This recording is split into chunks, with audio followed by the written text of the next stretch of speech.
láfí kó lálàáfíà. Ìlú tó bá ń tòrò Yorùbá bọ̀ Mùsùlùmí ibẹ̀ ò tí pọ̀. Ìlú tó bá rí tó ń tòrò tó ń tùbà tó ń tùṣẹ Mùsùlùmí ibẹ̀ ò tí pọ̀. Tó bá pọ̀ tán wọ́n máa gbalẹ̀ lọ́wọ́ ẹni, wọ́n máa bẹ́ni lórí, wọ́n máa géni lápá. Wọ́n láwọn làwọn nílùú, wọ́n ní bàbá àwọn ló nílẹ̀. Òun ni wọ́n ń rúgbó bọ̀ láti ìlú Ìwó. Wọ́n rúgbó dé ìlú Ọ̀yọ́. Wọ́n ní àwọn fẹ́ gbé sẹ̀ríà kalẹ̀ lọ́yọ́. Ìwà Mùsùlùmí nìyẹn. Wọ́n ṣe bẹ́ẹ̀ náà ní Germany o. Wọ́n ṣe bẹ́ẹ̀ náà ní Switzerland o. Ẹ̀ka news ẹ̀yìn èèyàn yìí o. Everywhere tí Mùsùlùmí wà náà ti ń ṣe o. Wọ́n ti ṣe l'Afghanistan. Wọ́n ti ṣe irú ẹ̀ l'Afghanistan. Tani ẹ̀ o. Obìnrin ò gbọ́dọ̀ lo social media. Obìnrin ò gbọ́dọ̀ lo phone. Obìnrin ò gbọ́dọ̀ lọ school.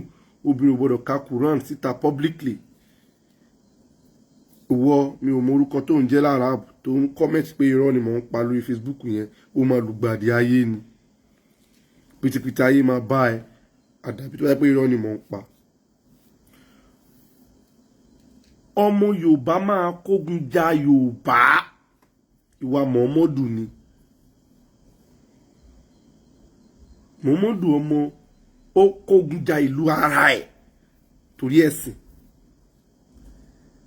So tẹ bá ń tẹ̀lé ní ẹ fẹ́ máa tẹ̀lé súnà ẹ̀, ẹ gbọ́dọ̀ lè ṣe the same thing sí ìlú yín fúnra yín, kẹ́ ẹ kógun ja ìlú ara yín fúnra yín. Mo dán fídíò kan ní ìrọ̀lẹ́ yìí. Fídíò ọ̀rọ̀ nípa ìṣẹ̀ṣe ni.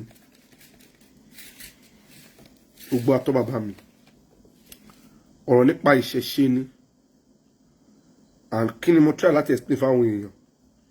Ẹ ní láti mọ̀ pé ẹ̀yin yẹn bá wa power tap ẹ jọ̀ọ́. Ẹ gbé live yìí lọ 30k lórí TikTok ẹ jọ̀ọ́. Ẹ̀yin èèyàn Facebook ẹ bá wa share live yìí sí page yín. Ẹ share sáwọn èèyàn nínú DM wọn. Ẹ share sí WhatsApp yín. Ẹ share sí gbogbo platform tẹ́ bá ti wà. Ẹ̀yin èèyàn ní TikTok náà ẹ share fún gbogbo àwọn tó wà ní DM yín. Ẹ kàn click lé arrow kẹ́rẹ̀ share. Ẹ share sí status yín lórí WhatsApp. Ẹ share sí àwọn group family yín, group church, group school, group reunion. Kọ́ mọ̀ pé live yìí ń lọ. Ká lè jọ dá ara wa lẹ́kọ̀ọ́. So ẹ̀yin èèyàn, Islam ẹ̀sìn burúkú ni. Tó bá yẹ pé irọ́ kì í ṣẹ̀sìn burúkú, mo lè wrong. Èèyàn ni mí náà, ẹlẹ́ran ara ni mí. Àmọ́ ẹ̀sìn burúkú ni. Idea tèmi lèmi ń sọ. Mi ò speak fún ẹ̀yin. Ẹ̀yin kan lè rí àṣẹ̀sìn dáadáa. Ẹ join ní live mi lórí TikTok. Real Benny Lee. Ẹ jẹ́ ká discuss. Mo lè wrong pẹ̀lú perspective tèmi. Ṣùgbọ́n ẹ lè ní ọ̀rọ̀ tẹ́lẹ̀ fi tó ojú òye mi ṣe bí àmì ni mo get ẹ wrong. Ṣùgbọ́n màá nídìí èèyàn kan tó ní làákàyè tó lè fún mi ní evidence àti proof pẹ̀lú làákàyè tí wọ́n ṣe pé báwa lọ́mú wá nínú ìwé kan àbá lọ́mú wá láti inú reference ó fẹ́ fún mi ní proof báyìí pé ó fẹ́ defend the Quran ó tún wá mú ọ̀rọ̀ wá láti inú Quran pé kò mú làákàyè dání ó fẹ́ defend the Bible ó lọ́ mú reference wá láti inú Bible ó fẹ́ kò mú làákàyè dání tó fẹ́ defend the Quran báyìí tó lọ́ mú reference wá láti inú Bible a sì lè ní okay Bible sọ lóòótọ́. Ṣùgbọ́n o fẹ́ defend the Bible báyìí wá lọ mú láti inú Quran. Okay, Quran sọ ìwé míì nìyẹn. O ò lè fi ìwé kan kó fi defend ìwé kan. Torí tí bá kífá fún yín, tí mo sọ fún yín pé lẹ́yìn tí nǹkan yẹn ṣẹlẹ̀, ìdí nìyẹn tí wọn kì í fi ń jẹ ajá nílùú Ìléṣà. Tẹ́ bá dé Ìléṣà ẹ máa lè béèrè pé alpha ṣáàtì ẹ̀ ń jẹ ajá nílùú yìí. Wọ́n ní àwọn ń jẹ ajá ògòsí kan yẹn ti wà verify physical verification nìyẹn. Bí a nílùú mi báyìí akífádébì kan àwa ní ìdí nìyẹn táwọn ọmọ Ìrèlè tó kì í fi ń jẹ kókò àbí ìdí nìyẹn táwọn ọmọ Òde Ayé tó kì í fi ń jẹ adìyẹ. A sọ ìtàn débẹ̀. Tẹ́ bá dé ìlú yẹn tẹ́ béèrè pé ìtàn tí Ifá sọ yẹn náà làwọn èèyàn náà máa sọ fún yín. Proof nìyẹn. physical. Àwọn kan náà wọ́n fẹ́ confirm ọ̀rọ̀ Jésù ọ̀rọ̀ kìíní kan wọ́n lọ Jerusalem. People go all the way from Nigeria to Jerusalem láti lọ verify bí ìtàn inú Bible rí now. Àwọn èèyàn lọ hajj láti lọ verify bí ìtàn àwọn physical nìyẹn. Ṣùgbọ́n ẹ lè fẹ́ defend the Quran kẹ́ máa mú defense yẹn wá láti inú Quran verses mi fake nìyẹn. Sọ́wọ́n tí mo sọ yé yín. Náà ẹ̀yin èèyàn ẹ̀sìn agbanipa ẹ̀sìn ìpànìyàn ní ẹ̀sìn Islam. Ọmọ Yorùbá tó bá wà nínú ẹ̀sìn yẹn ń tá a lè ṣe fún wa ni pé ká dára wa lẹ́kọ̀ọ́ ká kọ́ ara wa lẹ́kọ̀ọ́. Let's teach ourselves how to understand the danger of Islam. Tẹ́ bá wá understand the danger yẹn, you can continue doing your Islam. But just know that o ní idea o dey understand nípa danger tó wà nínú ẹ̀sìn yẹn. Tó bá ti mọ̀ danger tó wà nínú ẹ̀sìn Islam yẹn, kò sí problem. Ìgbà danger yẹn bá ń bọ̀ ọdún pé ẹ̀sìn yìí dangerous yìí o, ibi tó lè gbàdé lélẹ̀ yìí o. Ṣùgbọ́n nílẹ̀ Yorùbá wa yìí ẹ gbọ́dọ̀ mọ̀ pé Islam ò wá ṣe wá ní oore kankan bí kò ṣe láti ba ìlú wa jẹ́. Àwọn Sálàfí 1990 àtàwọn Sálàfí àti gbogbo wọn àti gbogbo ẹ̀sìn Islam tó ń ṣe àti súnà wọn àtàlùsúnà wọn àti súfì wọn gbogbo wọn ló ń ba ìlú jẹ́. Àwọn wọn ń da ìlú rú ni wọ́n ń ba ìlú jẹ́ ni. So òun ni bàbá kan fi kọ́ ni pé olórí ibú ni o ẹ̀yin àlìsúnà, olórí ibú ni o ẹ̀yin mùsùlùmí, ìsìlámù tí ẹ ń ṣe lẹ fi ń ba ìlú, ń ṣe lẹ fi ń ba ìlú jẹ́, ń ṣe lẹ fi ń da ìlú rú, ń ṣe lẹ fi ń scatter everywhere tẹ fi ń ba ìlú jẹ́. Olórí ibú ni o ẹ̀yin àlìsúnà, ọ̀bàyé jẹ́ ni o ẹ̀yin súfì ànábì, ìsìlámù tí ẹ ń ṣe lẹ fi ń ba ìlú jẹ́. Ta ló ń dà lúrú? Sálàfí 1990 ni. Ta ló ń ba ìlú jẹ́? Sálàfí 1990 ni. Ta ló fẹ́ dógun sí ilẹ̀ o? Sálàfí 1990 ni. Wọ́n sọ ọmọ dọ̀tá ara wọn. Sálàfí 1990 ni. Wọ́n sọkọ dọ̀tá aya. Sálàfí 1990 ni. Wọ́n ní ká má dọ̀bálẹ̀ fún bàbá. Àwọn àlùsúnà, àwọn Sálàfí, àwọn súfì gbogbo wọn. Wọ́n ní ẹ̀sẹ̀ ní ká dọ̀bálẹ̀ káwọn bàbá wa. Wọ́n ní ẹ̀sìn àṣà ni kò bẹ́sìn mu. Ká kí dáàdì wa láàárọ̀, ká kí mọ́mì wa láàárọ̀. Wọ́n lásà ni kò bẹ́sìn mu. Wọ́n tún ní kálábóyún ó lo pin kí ọkùnrin dókítọ̀ kó àtẹ́rì sóbìnrin gbogbo ẹ̀ ẹ̀ṣẹ̀ ni. Ẹni tó bá ti bú kinní kan kùtìlà wákùtùlùhù ẹ̀pá.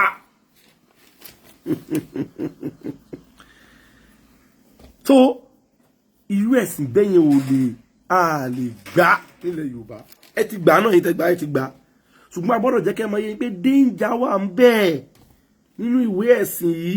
Ìwé ẹ̀sìn yìí ní ẹ̀pà wọn ló ń sọ. Ẹdúnbú wọn, ẹgé wọn lórí, ẹbẹ́ wọn lápá, everywhere tẹ́ bá ti rí wọn ẹ̀pà wọn kútàlà. So Senator mi ò deceive ara mi, òótọ́ ọ̀rọ̀ tó wà nínú Quran ni mo ń sọ fún yín. Ẹ wá sókè kẹ́ kò tiẹ̀ wrong pé irọ́ ni mo pa. Ẹ̀rí wà nínú Quran àti hadith, ẹ send request kẹ́ ẹ wá sọ pé irọ́ ni mo pa, kí gbogbo ayé dẹ̀ gbọ́ wa, kọ́mọ Nàìjíríà máa wò wá pé èmi kọ́ ni mò ń parọ́, pé ìwé yín àti pé ìwé yín ò pé mọ́, tí wọ́n ṣe pé ọ̀rọ̀ Ọlọ́run tí wọ́n Ọlọ́run lẹ pé ń tó kọ sínú Quran ni pé ẹ pa wọ́n. So ẹ pa wọ́n ni tẹ́ bá ṣe ẹ̀sìn tẹ́lẹ̀ ẹ̀sìn mọ́ ẹ pa wọ́n. Tọmọdé kéré bá jalè ẹ gé lápá, tábàlàgbà bá jalè ẹ bẹ́ lórí, obìnrin kan ṣe sìná ẹ pa. So ẹ̀yin èèyàn wa, irú ẹ̀sìn báyìí kò ń ṣẹ̀sìn tó bójúmu nílẹ̀ Yorùbá. tó bá pẹ́ wọ́n bẹ̀rẹ̀ sí gbòdìdì orí lọ́wọ́ ẹni, wọ́n bẹ̀rẹ̀ sí pààyàn ni. So ẹ̀yin èèyàn wa ẹ ti ní chance láti choose láàrin àtórí ẹni tí ò sunwọ̀n ṣe àti agérí ẹni tó sunwọ̀n lọ. So now ìṣẹ̀ṣe tí mo ní ká sọ̀rọ̀ nípa ìlálẹ́ yìí, wọ́n ti paint ìṣẹ̀ṣe as bad fáwọn èèyàn débi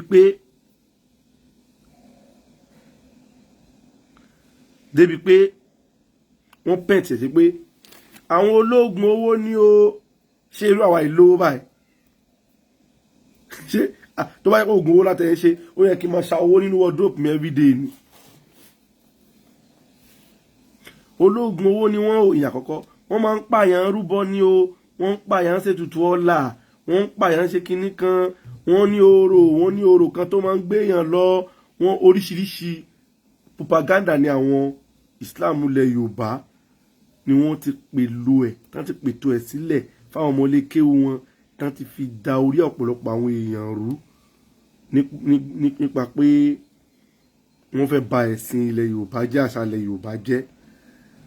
Whereas irọ́ ni, eku, ẹja, ẹ̀kọ, àkàrà, òkété, ewúrẹ́, àgùntàn la fi ń rúbọ, gbogbo èèyàn lórí bá ṣe ń post social media. Èèyàn mélòó ló ti ẹ̀ ń sọnù ládùúgbò yín lójoojúmọ́ tán ni àwọn babaláwo yẹn ti gbé, wọ́n ti fi rúbọ. Délé babaláwo rí tán babaláwo kan ó ti gérí ẹ̀ sínú kòkò sásùn, ọmọ babaláwo ò sọnù, ọmọ babaláwo ò sọnù, wọn ò fi ṣéènì sí ẹsẹ̀ ọmọ babaláwo tó fẹ́ kò gbọ́ Kùránì kan ní kan lọ fi sílé kéwú kan so ṣéènì mọ́ àwọn ọmọ yín náà là ń rí ń bẹ̀. Babaláwo kan, wọn ọmọ babaláwo kan, point babaláwo kan tó jẹ́ àgbà babaláwo nílẹ̀ Yorùbá tán mú rí tán kárí èèyàn mọ́ lọ́wọ́, káwá wò ta ká ṣó yín ní ọ̀pọ̀lọpọ̀ àwọn ìmáàmù yín, àwọn aláàjì, àwọn fàrúkù, àwọn kìnnìkan tán mú. Ẹni ta ló mú rí tẹ́rí Ifáyẹmí àbí Ifáṣọlá nínú orúkọ ẹ̀, ẹ lọ wo gbogbo àwọn news tó wà online. Azeez, Hafiz, Lukman lórúkọ wọn. Ọ̀rúnmìlà ni àtórí ẹni tí ò sunwọ̀n ṣe, ẹni torí ẹ ti burú, Ọ̀rúnmìlà máa tún orí yẹn ṣe. Iṣẹ́ babaláwo nìyẹn, kì í ṣe pé kó gé orí ẹni tí ò sunwọ̀n lọ kó lọ fi ṣoògùn, àgbọ̀rí. So Sublime Farm ẹ máa bọ̀ lókè, a mọ̀ pé ẹ fẹ́ dájà ẹ̀sìn sílẹ̀ ni, ẹ fẹ́ bà ilẹ̀ Yorùbá jẹ́ ni.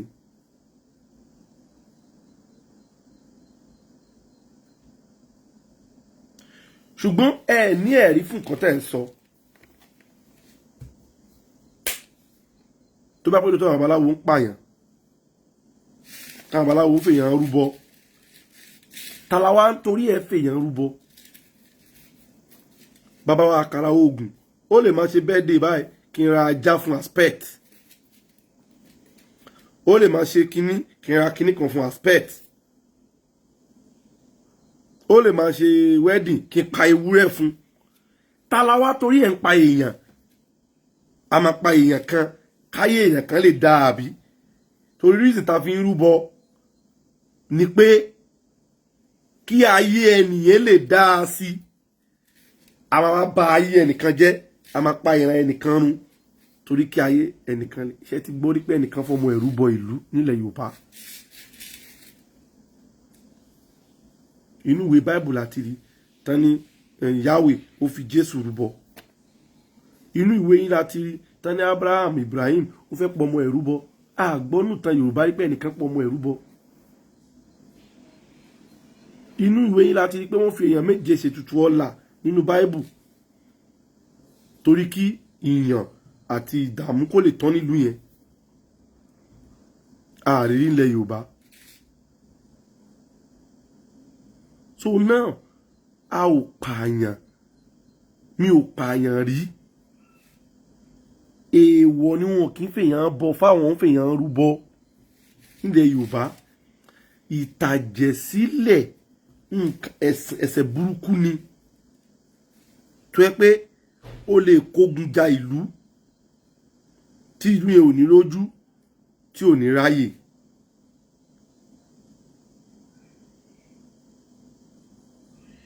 So ká mọ̀ wá sọ pé ẹnìkan wá ní òun o oníṣẹ̀ṣe lòun o òun wá lọ mú ọmọ ọlọ́mọ òun dúnbú ẹ̀ òun fi rúbọ. Irú ẹ̀ kò ṣẹlẹ̀ nílẹ̀ Yorùbá, àní jẹ́ gbà kírú ẹ̀ ò ṣẹlẹ̀. So ẹ̀yin èèyàn yìí ẹ má bà ilẹ̀ Yorùbá jẹ́, ẹ má bà orúkọ ilẹ̀ Yorùbá jẹ́, ẹ má bà orúkọ rere ilẹ̀ Yorùbá, ẹ má bà jẹ́.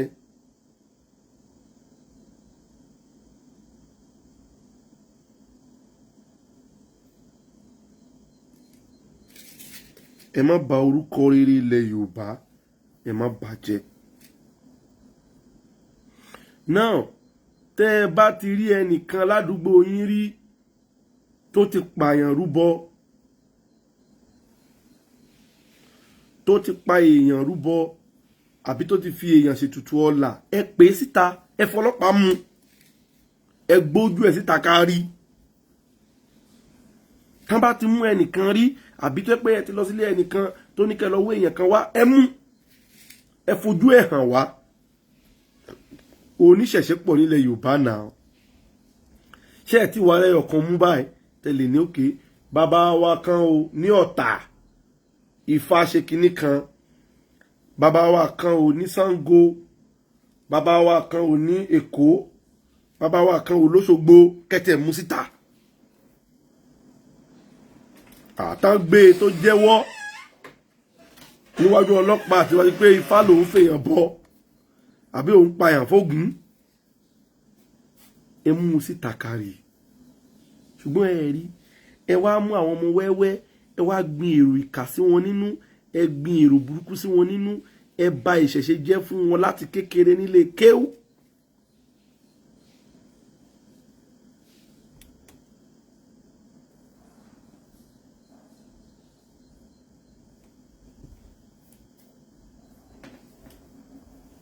So èèyàn wa má bínú, ẹ wá dá gbogbo ìlú ẹ dàrú pọ̀ mọ́ Ṣàpà. Tẹ́ ẹ bá ti ní ẹ̀rí fún kankan èyí máa sọ, àwa oníṣẹ̀ṣe ò kí ń fèèyàn rúbọ. Ifá kan nìkálẹ̀ oyè rẹ̀ tẹ̀mẹ́jì àláporóyè poróyè ló bí ọlọ́mọ Abọ́sẹ̀dé. O ẹ̀yìnkùlé bà mẹ́hóró, ẹ̀yìnkùlé bà mẹ́hókùn, ẹ̀yìnkùlé bà mẹ́hó sáwóró idẹ másáàjì aṣọ ọba yìí tàná yanranyanran. Ó àrà ó dífà Ọ̀rúnmìlà jọ ẹ̀yìn nùgbò bàbá lé òhìnwí àgbọ̀nrín jẹ́lẹ̀ lọ yí ìdó.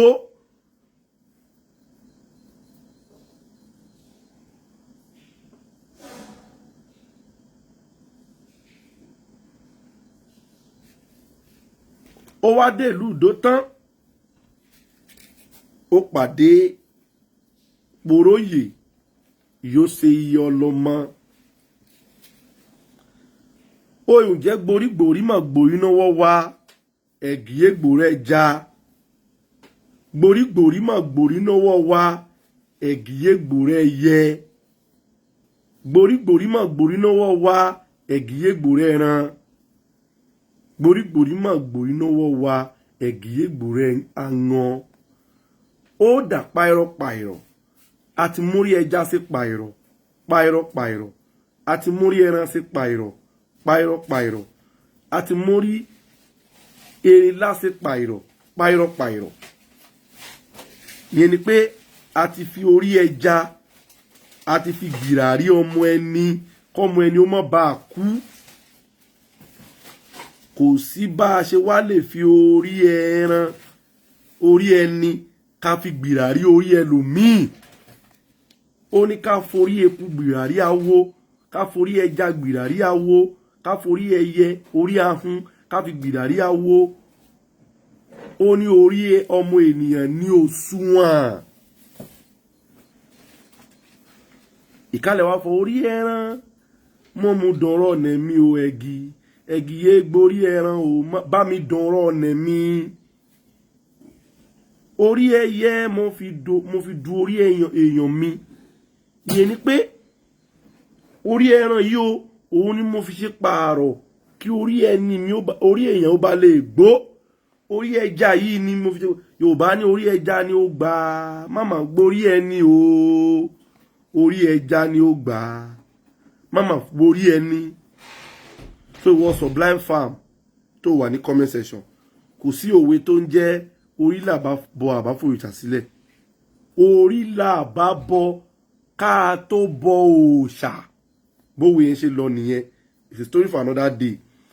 Àwọn Christian ló modernize òwe yẹn nígbà tán délẹ̀ Yorùbá tán fi ń convince àwọn èèyàn tán fi ń confuse àwọn èèyàn pé ẹ fòrìṣà sílẹ̀ ṣé bíbọ orí ṣó wà nínú Bible ṣé bíbọ orí ṣó wà nínú Quran so àti orí bíbọ àtòrìṣà bíbọ ilẹ̀ Yorùbá ló ní méjèèjì so ó fẹ́ gbé wá pé Yorùbá ní ká fòrìṣà sílẹ̀ ká bọ orí ṣé Muhammadu bọ orí ṣé Jésù bọ orí so ẹni tó wù kó máa tẹ̀lé láàrin wọn kò sínú wọn tó bọ orí ètò ìbọrí ilẹ̀ Yorùbá ló ní so kò sí òwe tó ń jẹ́ orí là bá bọ ká tó àbá fòrìṣà sílẹ̀ orí ni àbá bọ ká tó bọ òrìṣà Ògún òrìṣà ni bó o bá ń lọ sékòó Ògún ò ní tẹ̀lé ẹ lọ o ó lè tẹ̀lé ẹ lọ in spirit kò ní tẹ̀lé ẹ lọ physically ṣùgbọ́n orí ara ẹ yìí á tẹ̀lé ẹ lọ Ifá tó ní sílé kò ní tẹ̀lé ẹ lọ sékòó tó bá kúrò ní village tó ń bọ̀ lẹ́kọ̀ọ́ Ifá lè tẹ̀lé ẹ lọ spiritually ṣùgbọ́n orí ẹ yìí á tẹ̀lé ẹ lọ ìgbà tó ń bọ̀ nílé ayé orí ẹ tẹ̀lé ẹ wá ìgbà tó tún travel ibikíbi tó kò máa lọ bó ń sùn bó ń bóbìnrin sùn bó ń wẹ̀ lódò everywhere tó bá lọ orí ẹ yìí láwọn tẹ̀lé ẹ lọ Yorùbá wá ní orí ni àbá bọ ká tó bọ òòṣà tó òòṣà tó filẹ̀ sílé ó lè má tẹ̀lé ẹ lọ sífẹ̀ ó lè má tẹ̀lé ẹ lọ sí Ọ̀ṣun ó lè má tẹ̀lé ẹ lọ sódò orí ẹ yìí á tẹ̀lé ẹ lọ so orí ni àgbà òrìṣà so tó bá ní kó fò òòṣà lẹ̀ mọ́mí ẹ ò kì í sòrìṣà ẹni òrìṣà ẹni ìyá ẹ náà tó sátọ́kùn ẹ wá sílé ayé tí wàá fi mọ́ sí ẹ lẹ́ni so come up now Sublime Farm come and be asking this question live. I cannot be distracting and I have topic I'm discussing. So you can come up. I cannot be reading comment section. Come up. Send a request. I will bring you up. So if you have question, I can answer your question directly. Send a request. Anybody can send a request. Come up. So now, ẹ̀yin èèyàn wa, kò sí àǹfààní kankan tí ẹ̀sìn àjèjì mú wá fún wa ju kán pín wa níyà lọ. Mùsùlùmí ò rí mi àsọmọ ìyá òun. Ẹ̀yin èèyàn power tap. Ẹ̀yin èèyàn share live yìí. Ẹ jẹ́ kí live yìí lọ kó reach àwọn èèyàn tó ní live video yìí. Ẹ máa follow, ẹ máa like, ẹ wo àwọn video tí mo ti ṣe, ẹ comment lé wọn. Ẹ wo àwọn orin wa lórí social media, lórí digital platform. Àwọn orin alálùbáríkà tó mú làákàyè dání ni. Ẹ share live yìí fáwọn èèyàn ní DM yín lórí TikTok. Ẹ share live yìí fáwọn èèyàn ní DM yín lórí WhatsApp. Ẹ share fáwọn èèyàn lórí Facebook. Ẹ post link yẹn sórí status yín lórí everywhere. Now, ẹ̀yin èèyàn wa ẹ ní láti mọ̀ pé kò sí àǹfààní ẹyọ kan tí ẹ̀sìn Islam mú wá fún wa ju kó pín wa ní àlọ. Mo ka Quran láti bẹ̀rẹ̀ dópa bù lẹ́sẹ̀. Tí o bá ti ṣe Mùsùlùmí gbógun tì nǹkan tí Quran preach nìyẹn. Ẹ̀yin èèyàn ṣerú ẹ̀sìn yẹn la fẹ́ wá practice nílẹ̀ Yorùbá. Ọ̀rọ̀ tí àjọ ń bá ara wa sọ nìyẹn. Ẹ̀sìn tó ní pé tí o bá ti lè ṣe Mùsùlùmí o ẹ gbógun tì. Tí o bá ti ṣe Mùsùlùmí o ẹ ṣá aládàá, ẹ bẹ́ ẹ lórí, ẹ gé e lápá. Àwọn kan tí Mùsùlùmí tó wá kọ́ wa ní ilẹ̀ Yorùbá nìyẹn. So ẹni tó bá jẹ́ Mùsùlùmí nìkan ló lè fẹ́ràn. Oṣù Ramadan lóṣù tán fi nífẹ̀ẹ́ wọn, gbogbo oṣù ẹnìkan ni wọn ò lè pààyàn. Ṣùgbọ́n tí Mùsùlùmí Ramadan bá ti parí ẹ kọlù wọn, àwọn Kìrìsìtẹ́nì àtàwọn Nàsárà àtàwọn Jèhídù ẹ pa wọ́n. Eléyìí ó ṣàdìtì inú Kùránì ló wà directly.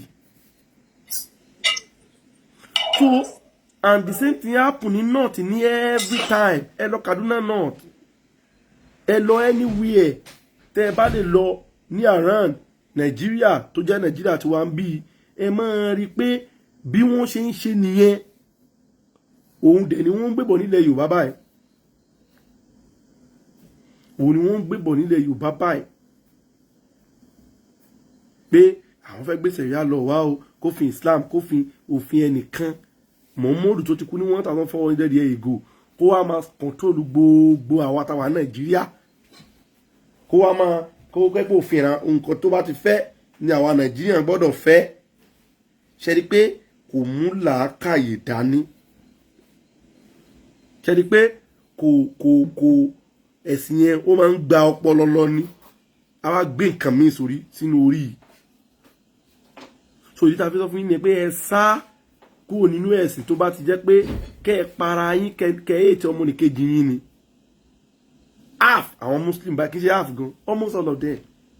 Wọ́n sọ pé oúnjẹ Christian ò lè jẹ, bó bá dáná Christmas ò lè jẹ, ẹ fi ẹ̀sìn lẹ̀ náà. Tẹ́ ẹ bá tẹ̀ lè jẹ Christian, ṣé tẹ́ wá lè jẹ lọ́dọ̀ èmi tí mo pa ẹran fúnfá?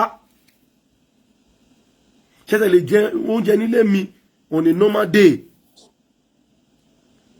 Kò yẹ kẹ́ lè jẹ ní Chicken Republic torí ẹ mọ ẹ̀sìn ẹni tó ní. Kò dẹ̀ pé Allahu Akbar kó tó pa chicken yẹn. Kò yẹ kẹ́ lè jẹ chicken ní anywhere torí pé wọn ò pe Allahu Akbar kan tó pa kíní yẹn. Ẹ ti mọ̀ pé hatred ni ẹ̀sìn yẹn ló kó wá fún wa.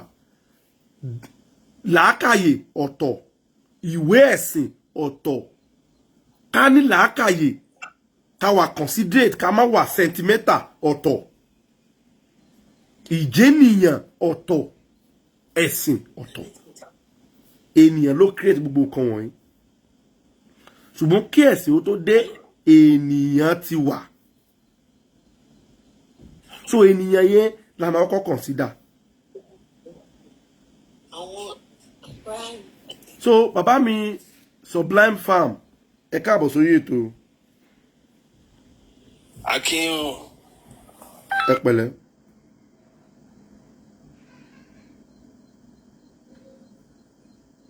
Ẹ ti mute, ẹ on mute.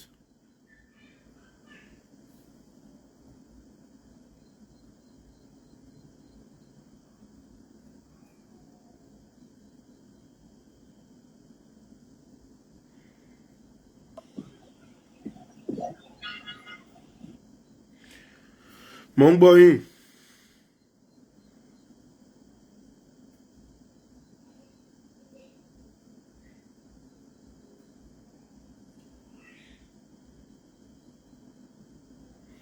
Hello. Mi ò gbọ́ yín o. Bí a kẹ́ on mute, tẹ́ bá lè ti lè on mute bá kí n drop yín.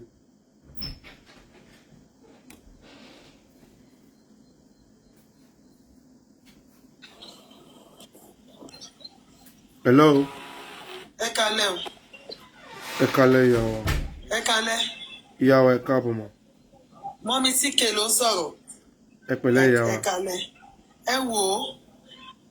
Yes sir. Èmi ń gbádùn yín o. Ẹ ṣé ìyàwó. Mo ń gbádùn yín correct. Ẹ ti rí àwọn orin yín yẹn. Ẹ bá lọ wo náà àwọn kíní mo máa ń kọ́mẹ̀ǹtì dáadáa. Ẹ ṣeun ìyá mi. Tí à ń ké fún. Mo ń gbádùn yín. Inú mi sì ẹ̀dùn pé gbé mi wọlé lálẹ́. Ṣé rí ọ̀rọ̀ tá ẹ̀ ń sọ lọ lọ́wọ́lọ́wọ́ yẹn? Àwọn pípù yẹn wọn ò ní làákàyè kọ̀ọ̀kan. Ọpọlọ wọn ó ti yòrò. Bẹ́ẹ̀ni. Wọ́n ṣe máa ti ẹ̀ ronú, wọ́n máa ń ronú upside down ni. Wọ́n kọ́ àdúgbò wa mí báyìí. Wọ́n kọ́ àdúgbò wa. Bí kan nu wọn bá ṣe ṣíìtì nsìn. Tẹ báyìí ń sọ pé nǹkan tẹ́ni yẹn ń ṣe òdà. Kẹ́ tó jíjú kẹ́ tó là. Wọ́n ti tó 4-5 tó máa ti sọ̀rọ̀ àdí bí ẹni pé kọ́ńbà ẹni yẹn wípé nǹkan tó ṣe òdà wọn ò ní bá wí. Èyí tá à ń wí wọ́n ti máa mọ́wọ́ ìjà. Ṣàgámù ni mo wà ní sáìdì Sábó ní Kára. Bọ́yìn ṣe nìyẹn. Wọ́n pọ̀ ń bẹ̀ bí nǹkan míì. So ìwà wọn kò bá tayé mu rárá. Kò bá tayé mu. Ìwà 1400 years ago ló fẹ́ gbé wọ. bẹ́ẹ̀ ṣe ń sọ yìí ṣé ń gbọ́ mi sà. bẹ́ẹ̀ ni màmá ń gbọ́ yín. hello. mo ń gbọ́ yín màmá ń gbọ́ yín mọ̀. mo ní bóyá bẹ́ẹ̀ ṣe ń sọ yìí nísìn mo mọ̀ pé ìkọ̀ọ̀kan nu wọn náà wọ́n máa padà rọrí. wọ́n rorí o wọn ò dé orí. wọ́n máa pera wọn bóyá àtúnṣe lè wà. kò sí àtúnṣe fún wọn. torí èmi á nífẹ̀ẹ́ sí pé kán rorí kálẹ̀ lè fìfẹ́ bára wa lò. so bá dẹ̀ rorí àwọn lọ́mọ. so pé ẹ ṣeun ìyá wa bẹ́ẹ̀ ni a ti sọ fún àwọn èèyàn wa pé a ò pè wọ́n wá sẹ́sìn a ò pè yín kẹ́ wá ṣe ẹ̀sìn kankan ohun tá a kàn sọ fún yín ni pé ẹ̀sìn tẹ́ ẹ gbé wá tẹ́ ẹ fẹ́ wá tà fún wa nílẹ̀ Yorùbá ẹ̀sìn tó léwu tó dangerous ni ẹ̀sìn tó ń kẹ̀yìn ọmọ ìyá síra wọn ni ẹ̀sìn tó ń da ìlú rú ni àti mute yín tẹ́lẹ̀ yín lẹ́ sọ̀rọ̀ àti wo Afghanistan àti wo Pakistan àti wo Yemen àti wo everywhere kò sí ọlá ìlú ìta lè fi tọrọ ẹ̀yin fúnra yín wò ó kẹ́ má rò pé bá ṣe láyé ìtìyín ọmọ Yorùbá ni gbogbo wa ẹjọ́ ẹ bá wa mute ẹjọ́ ọmọ Yorùbá ni gbogbo wa tàdẹjọ wo tàjọ jẹ́ Yorùbá yìí bó tẹ̀ ẹ́ pé ẹ ó dàn sublime bó tẹ̀ ẹ́ pé Fúlàní wà láàrin wa tó yẹ pé lára yín Fúlàní Yorùbá nìyí still tó yẹ pé ẹ̀sìn sọ èdè Yorùbá lẹ́nu a sì máa ń rí yín àzẹ́ ni tiwa ṣùgbọ́n for 1 minute ẹ kàn ronú kúrò nínú ìwé ẹ má wo ìwé ẹ̀sìn ẹ kàn wo àwọn ìlú tó gba Sharia tó gba Islam tó jẹ́ pé majority of them in that country is Islam ẹ wò ó kẹ wo àlàáfíà kẹ sọ bí àlàáfíà wọn bí a lè fọlá wọn tọrọ bí a lè jí lọ́la kẹ lè fẹ́ gba visa Afghanistan àbí visa Somalia àbí visa Yemen àbí visa Libya kẹ lọ máa gbé bẹ̀ sublime mo ń gbọ́ yín. nǹkan tí mi máa béèrè lọ́wọ́ yín ni pé Ògún Ọya ẹ̀sìn ogun làwọn ṣe. wọn Yorùbá ò ń ṣe lẹ́sìn.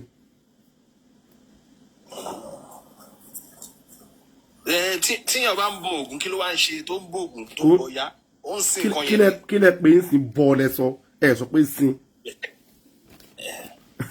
ẹ mọ̀ tó kéèyàn bọ nǹkan ni ìdọ̀bálẹ̀ ẹ ní sùúrù ẹ fẹ́ gba owó skul lọ́wọ́ dáàdì yín ó wá fún yín lówó skul yẹn kí lẹ máa ṣe àṣọ ọmọ Yorùbá tó bá jẹ́ ọmọ Yorùbá ni.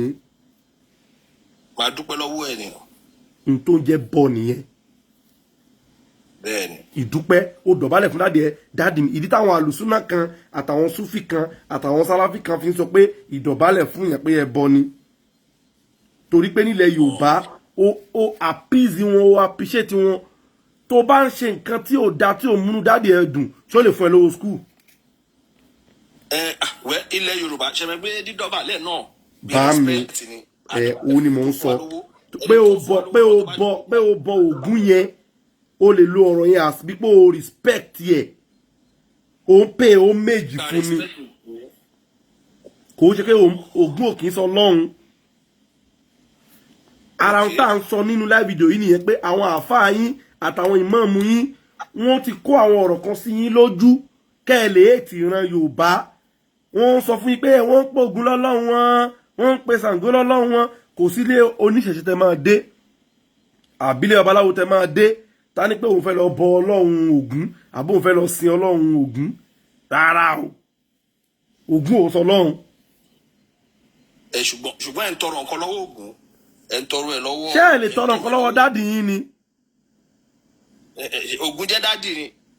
náà jẹ́ kí n bèrè pẹ́tọ̀ kan lọ́wọ́ yín ẹni tó tọrọ nǹkan lọ́wọ́ Ògún lánàá tó gún ò ṣe fún ṣé o máa lọ tọrọ lọ́wọ́ ẹ̀ lọ́la. kí ni ẹ dúró náà kó tẹ̀ fẹ́ béèrè lọ́wọ́ yín méjì ń béèrè kí ni Ògún yẹn gangan kí ló ní. kí ló ní. ṣàkóso kí ni nǹkan tó ní gangan. báwo ni máa sọ ọkọ tó gùn nífẹ̀ẹ́ ṣé oníṣẹ̀ṣe ni wọ́n ni.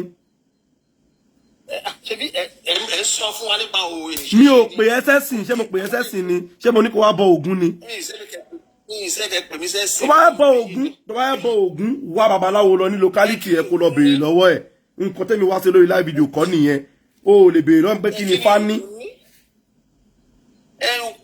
tí wọ́n máa tọrọ nǹkan lọ́wọ́ ọ̀yàn màá mọ̀ pé nǹkan yẹn ní nǹkan yẹn láti lè. tí ò bá ṣe é fẹ́ mi brother listen to me bàbá mi listen mi ò má gbàgbọ́ sí wá síbí èmi tí mo ń tọrọ nǹkan lọ́wọ́ Ògún tí ò bá ní sùúrù náà èmi mo gbé wá sókè mo lè já ẹ bọ́ ẹ ní sùúrù èmi tí mo tọrọ nǹkan lọ́wọ́ Ògún tó gún ò bá ṣe fún mi ò ní lọ tọrọ lọ́la kò mú làákàyè dání so tí n bá tọrọ nǹkan lọ́wọ́ Ògún tó gún bá ń ṣe tèmi fún mi fi èmi àtògún lẹ̀ kájọ máa tọrọ nǹkan lọ́wọ́ ara wa ṣó affect ẹ ni kò affect ẹ ó pa ẹ lọ́mọ kò pa ẹ lọ́mọ ó dá iṣẹ́ ẹ dúró kó má lọ bí iṣẹ́ ẹ kò dáṣẹ́ ẹ dúró how is it your business you want to know about it find the babaláwo in your locality kó lọ register kó máa kọ́fà lọ́dọ̀ wọn tí o bá dẹ̀ pay fún ẹ má béèrè question nípa ẹ̀ torí o kì í ṣe oníṣẹ̀ṣe mùsùlùmí ni ẹ́ tó. ẹ máa gbọ́ sìn ẹ máa gbọ́ ẹ lè bí mi ń sìn. mi ò lè bí kí ni bẹ́ẹ̀ béèrè lọ́wọ́ ẹ kí ni bẹ́ẹ̀ bí ẹ fún. ẹ máa gbọ́ èmi ẹ lè béèrè lọ́wọ́ èmi sìn òkè kí lèmi rí tèmi ṣe sọ́bù òkè o èmi fẹ́ jẹ́ mùsùlùmí. wọ́n bí ẹ sínú mùsùlùmí ni. òkè wọ́n bí mi sínú mùsùlùmí fine àìmọye àwọn èèyàn tó bí sínú mùsùlùmí tó ṣe mọ́. àwọn náà oníkan táwọn náà rí. torí pé kí ló wá rí àwọn kí ló wá mú àwa yìí táwa fi wá dúró síbẹ̀ kí ni nǹkan táwa rí kí la ọlọ́run tá à ń sìn yẹn kí la mọ̀ tó ní. ọlọ́run mùsùlùmí ò sí ọlọ́run. ẹ máa gbọ́ tí mi bá fẹ́ lọ béèrè owó lọ́wọ́ dáàdì mi ń sìn mo mọ capacity bàbá mi náà mi ní lọ béèrè owó tí Dangote lọ́wọ́ bàbá mi gbọ́dọ̀ mọ̀ pé bàbá mi ò lówó bí Dangote iye owó tí bàbá mi bá ní ni màá béèrè lọ́wọ́ ẹ̀ tí mo gbé agbára ẹ lè gbé mo la ṣe ń sọ pé kí o àlàyé kí ni wọ́n ń béèrè lọ́wọ́ Ògún tó o mọ̀. òun náà ni mo ṣe ń sọ yìí ẹsẹ pé o. ṣó ti ní sùúrù ṣó ti béèrè nǹkan lọ́wọ́ Ògún rí. kí n tó lè béèrè mo gbọ́dọ̀ mọ̀ nǹkan tó ní. ṣé wọ́n ti béèrè. ẹ̀yin tẹ́ ń béèrè lọ́wọ́ ẹ̀ lẹ́ máa sọ fún mi pé. àlàyé mi má béèrè question àbòsí lọ́wọ́ mi ṣé o fẹ́ béèrè nǹkan lọ́wọ́ Ògún. mi ní láti béèrè lọ́wọ́ Ògún. Then move on. Why are you asking me the question? Go to another part. It's none of your, what we ask from Ògún, what we ask from Ṣàngó, it's none of your business. We are not calling you to come and ask. Pé ẹ kó wá béèrè kó kan ìwọ fi àwọn tó ń béèrè ẹ lẹ̀ ká máa béèrè lọ́wọ́ ẹ̀. Àwọn tó ń tọrọ nǹkan lọ́wọ́ Ṣàngó. Nǹkan tó ṣe ń kàn mí ni pé. Báwo ló ṣe kàn ẹ́? Ẹ̀yin ṣe pé Mùsùlùmí ẹ̀sìn tó dá ní. Kò dáa. Ṣé ó yá sọ nǹkan márùn-ún tó dáa nípa Mùsùlùmí fún wa nílẹ̀ Yorùbá tí Mùsùlùmí ti mú wá sílẹ̀ Yorùbá tí ò sí nílẹ̀ Yorùbá tẹ́lẹ̀ tó pé Muslim ló mú wá tó dẹ̀ pé àǹfààní ẹ̀ là ń jẹ dòní olónìí. Nǹkan márùn-ún tí Muslim mú wá fún yín. Nílẹ̀ Yorùbá tó pé kò sáǹfààní ẹ̀ tẹ́lẹ̀ ọ̀tìgbà tí Mùsùlùmí mú dé. Kò sí àǹfààní kankan. Nǹkan ẹ máa gbọ́ gbogbo nǹkan tí ẹ̀sìn kọ́yọ̀ náà ní pé wẹ́ ká mọ̀ pé yes èèyàn kan ló dá ogun wa o. Bàbá mi tẹ́ bá ti ń sọ ọ̀rọ̀ yín ẹ máa mú proof wá o. ẹ máa gbọ́ ẹni sùúrù ẹ ṣe wáyé ń sìn ẹ fẹ́ kọ́ Ọlọ́run ló dá yín. Ọlọ́run kan ló dá mi o mọ́mí àti dáàdì mi ló dá mi o mọ́mí àti dáàdì mi. mọ́mí àti dáàdì yẹn ta ló dá wọn. dáàdì àti mọ́mí wọn náà ló dá wọn. Bàbá ńlá àwọn ta ló tún dáhùn bàbá ńlá bàbá. mọ́mí wọn àti dáàdì wọn náà ló dá àwọn yẹn náà. Ṣáà lálẹ́ wù. Èmi ò mọ̀ bẹ́ẹ̀ wọ́n lálẹ́ wù mo tà kí mọ́mí mi wà ń bí báyìí òun ló bí mi òun àti pọ̀ sí mi mo dẹ̀ láwọn ọmọ ní sùúrù nígà mo láwọn ọmọ tí mo bí. ẹ bá gbọ́ tẹ́ṣe wàyé ẹ̀mí abẹ́ mi. mọ́mí. Atẹ́gùn yẹn ta ló dá. Art mi ló ń produce ẹ̀. Art yín ló ń produce atẹ́gùn tẹ́ fi mí. Àti long. atẹ́gùn tó ń fẹ́ káàkiri àti inú produce atẹ́gùn tó ń fẹ́ káàkiri oxygen ni. It is produced from photosynthesis now. Photosynthesis of plant. The process is caused by sunlight and rain. You want to take me to science, brother? This is what I do all my life. Kini prove ẹ pọ́lọ́run ló ṣe? Kini prove ẹ pọ́lọ́run ló ṣe? How? Ṣé o wà ń bẹ̀ nígbà tó ṣe?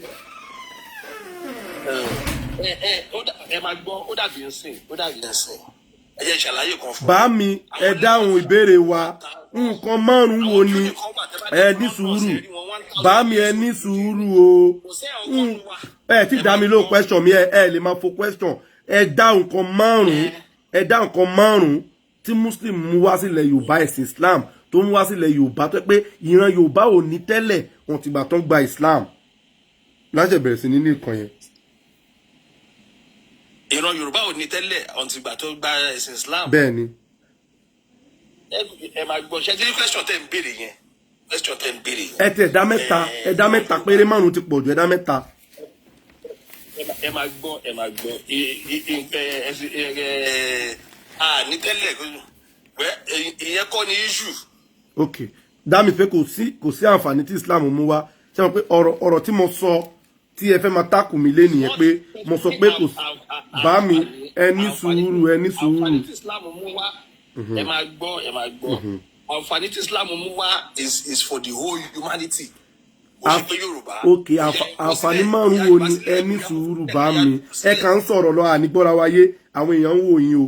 Àwọn èèyàn dẹ̀ ń gbọ́ yín látòrí Facebook tó ń rí yín tó ń gbọ́ yín. Ẹ jọ̀ọ́ ẹ jẹ́ ká máa mú pẹ̀lú àwọn conversation ẹ má jẹ́ kó máa dàbí pé argue. Ẹ jẹ́ á máa mú pẹ̀lú àjà ìmọ̀ tí yín ò jọ jà. Ẹ jẹ́ á máa mú lẹ́yọ̀ kọ̀ọ̀kan.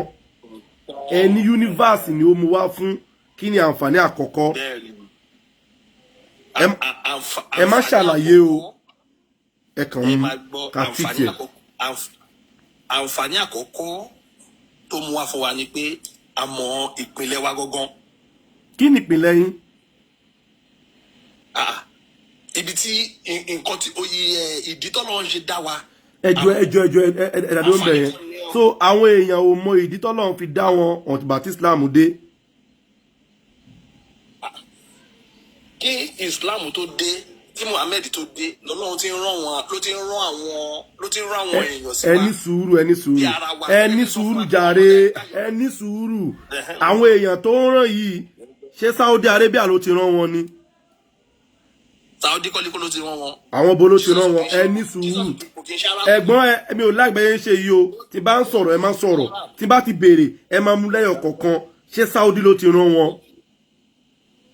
Saudi kọ́. Okay. Àwọn ìlú ẹ dákọ̀ ìlú márùn-ún tó ti rán àwọn èèyàn yìí. 1. Well, àwọn ìlú yẹn according to now. Ẹ kàn mú pé ẹni yìí wá ń bí báyìí ẹni yìí wá ń bí báyìí. Ẹ jẹ́ nǹkan tí màá sọ fún yín. Country wo ló ti rán wọn? Ẹ ní sùúrù. Ẹ ní sùúrù. Abraham kò kí n ṣe Arab. Okay. So àti mọ̀ kò ń ṣe Saudi. Èyí sẹ́fẹ̀ ìlú báyìí lọ wà láyé ìgbà tí wọn. Moses kò ń ṣe Arab. Okay. Joseph wọn ń ṣe Arab. Okay. Gbogbo wọn dẹ̀ kẹ́rì nǹkan ẹyọ kan náà ni ogun dẹ̀ wá sọ. Ẹ ní ìdásọ̀ nǹkan tó sọ ẹ ní sùúrù. Wọn kì í ṣe Arab.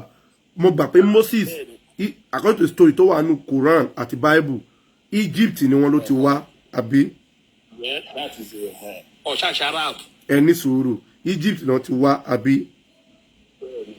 Torí òun àti Pharaoh lọ́jọ́ gbé life àfi Pharaoh ló gbé àbí. So àwọn Pharaoh Egypt lọ́dẹ̀ ti ń jẹ Pharaoh. So Abraham ò kí ń ṣe Arab àbí. Àbí. Kò ń ṣe Arab bẹ́ẹ̀ ni kò ń ṣe Arab. Kò kí ń ṣe Arab but òun ló kọ́ Kaaba àbí. Bẹ́ẹ̀ ni. Ó wá kọ́ Kaaba sí ìlú Arab but kò kí ń ṣe Arab àbí. Bẹ́ẹ̀ ni kò dẹ̀ ṣe Arab. Kò kí ń ṣe Arab. So lẹ́yìn yẹn Jésù náà ò kí ń ṣe Arab Israel òun ti wá ń tiẹ̀ àbí. Okay. Èwo ló wá láti Ghana? Èwo ló wá wá láti bo. Ghana. Èwo ló wá láti Ghana.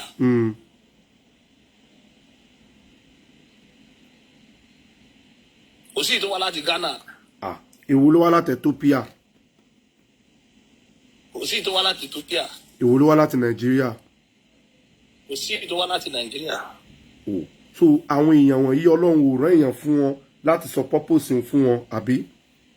Ẹ máa gbọ́. Bàbá mi ẹ jọ̀ọ́ yes or no àwọn èèyàn ẹja ní healthy conversation ẹ má ṣàlàyé ẹ má ṣàlàyé ẹ má ṣàlàyé kankan ẹ kàn máa fún mi ní yẹ short answer èèyàn pọ̀ lórí live ya gbogbo wọn ló mute fún yín. Ẹ sọ pé ṣé wọn ó yá ẹ tún question yẹn sọ. Question yẹn ni pé àwọn èèyàn tí ò ní ibi tán rán àwọn èèyàn sí àwọn yẹn wọn ò ní láti mọ ìjẹ́ pàtàkì Ọlọ́run àbí. Ó ní láti mọ̀. Okay, hold on, kò sí wàhálà good ó ti yé mi so ní àwọn èèyàn tó rán wá yìí gẹ́gẹ́ bí Islam n tó fẹ́ sọ ni pé nǹkan kan pé gbogbo wọn wá preach bí Ọlọ́run ẹyọ kan ló wà àbí ká má wulẹ̀ stress lọ́bẹ̀ yẹn good àwọn èèyàn yìí ǹjẹ́ wọ́n kọ ìwé ńgbà tán wà láyé. Ǹjẹ́ wọ́n kọ ìwé ńgbà tí wọ́n wà láyé. Bẹ́ẹ̀ ni. Wọ́n kọ ìwé okay wọ́n kọ ìwé wo ló kọ. Well, according to the Quran. Ìwé mẹ́rin ló wà. Ẹni sùúrù ẹ bá fún mi ní reference láti inú Quran. Bẹ́ẹ̀ni. Universal là ń sọ̀rọ̀ ń pa ẹ̀. Quran wẹ́ nínú ìwé universe ìwé míì ní kẹ́tì fún mi gbogbo àwa tó wà ń bí kọ́ ló believe nínú Quran but gbogbo wa a lè mú reference wá from archaeology record ẹ lè mú wá from different libraries ẹ lè mú wá from kinní kan and kinní kan from ìwé kinní kan and kinní kan from so year ó sọ̀rọ̀ nípa kan báyìí. According sí èmi o kò wá sí ìwé kankan tó wá ní perfect history yàtọ̀ sí Quran lọ. Tó ní perfect history àfi Quran lọ okay so Quran sọ̀rọ̀ nípa ṣé Quran sọ̀rọ̀ nípa Ọ̀rúnmìlà history àwọn ọmọ Yorùbá. Quran sọ̀rọ̀ nípa history òòṣà. Ẹ jọ̀ọ́ mi sọ̀rọ̀ òòṣà Ọ̀rúnmìlà kì í sọ òòṣà. Iwájú Ọ̀rúnmìlà kì í sọ òòṣà ìyẹn ò ṣe tọ́pìkì òní ẹ fi yẹn lẹ̀. Mo ní kò kì í sọ òòṣà èmi ni oníṣẹ̀ṣe lè mi bàbá mi máa drop yín o inú yín ti ń bí mi o. Mo l'Ọ̀rúnmìlà ò kì í sọ òòṣà agree pẹ̀lú mi ọmọ Yorùbá ni mi ọmọ oníṣẹ̀ṣe ni mi. Wà á agree pẹ̀lú mi wà á dẹ̀ kúrò lórí àmà lọ the next thing kò ń sọ òòṣà ó ti tọ́ nìyẹn ìyẹn kò yẹ tọ́pìkì wa lónìí nìyẹn different topic là ń sọ Odùduwà ṣé Quran sọ̀rọ̀ nípa Odùduwà. Kò sọ̀rọ̀ nípa Odùduwà. Kí ló wá dé tí o sọ history tiwa tó dẹ̀ ní Quran nìkan ló ní perfect history. History ti yín wò lẹ́fẹ̀ẹ́ kó sọ Ọ̀rúnmìlà Odùduwà. Ọmọ Yorùbá ni wá a ní history oní Quran nìkan ló ní perfect history ó ní history Saudi ní sùúrù náà. Kí ni history Odùduwà yẹn kẹ́ tó lè sọ. Ìyẹn kọ́ la wá sọ lórí live video lónìí bàbá mi ẹ ní sùúrù náà ẹ ní sùúrù náà ní almi máa bọ̀ lókè náà wá ran ọmọ ìyá ẹ lọ́wọ́ almi send request torí kì í ṣe mi ò fẹ́ pé mi nìkan ọ̀rẹ́ yín nìkan ló máa wà lókè wọ́n di pé bá ṣe ni mò ń takò ẹ̀ send request kó máa bọ̀ lókè ẹ̀yin ọmọ àlá ẹ̀ máa bọ̀ lókè ká lè sọ̀rọ̀ yìí brother lè máa ti wọ sublime à ń ṣọ̀tá o mi ò ń ṣọ̀tá Ọlọ́run o so tó bá yẹ ń sọ̀rọ̀ mọ̀ pé mo fẹ́ ká ronú làákàyè ká kúrò nínú ìwé ẹ̀sìn ká ronú pẹ̀lú làákàyè fúnra wa oní ìwé yìí ó jẹ́ the perfect history okay tó sọ history Ghana